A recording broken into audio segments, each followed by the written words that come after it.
We don't plan for disasters. It's just there. After living through Hurricane Frederick in 1979 while growing up in Florida, Linda Lawrence says the scariest part about living through a disaster is not being prepared. We didn't know where our candles were. We didn't know where our flashlights were. Once it's known that there is a storm coming, you might as well forget it. You cannot go into a store and get food. That's why now she knows no matter where you live, whether it's Florida hurricanes, Hurricane Frederick's power was evident, or Michigan snowstorms,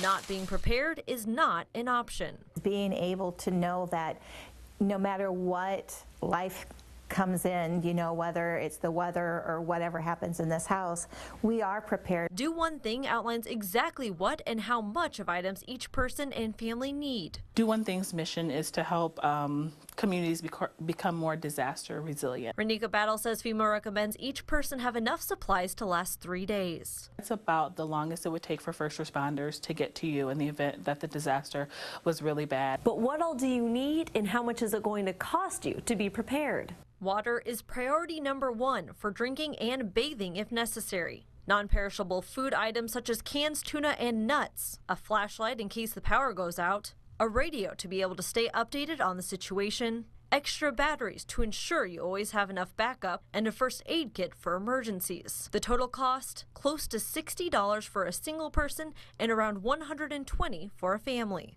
Although it might hurt your wallet, it could help save your life, but you don't have to buy it all at once. Having a plan and putting it into action is really the most important part. Do One Thing even breaks down a 12-month list to make stockpiling less intimidating. You can take small steps towards your emergency preparedness. Despite the recommendations, many people don't see it as a priority. Because it's something that you've seen on TV and this is something that crazy people do, that they feel that they don't need to do it. We asked people here in mid-Michigan whether they had a stockpile, and the response replicated the same statistics Do One Thing found nationally. I don't have a stockpile at home. No, ma'am, I don't. Yes, I do. We actually don't have much of a stockpile. Absolutely, I do. Only half of the people said they were prepared, even though locals have lived through ice storms and water boil advisories.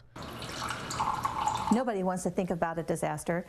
You have to be ready. It's really important. To me, it's a survival. And when it comes to survival, I want everything to be handy for me and ready to go. Lauren says it's always better to be safe rather than sorry. You just don't know, if you're going to need it.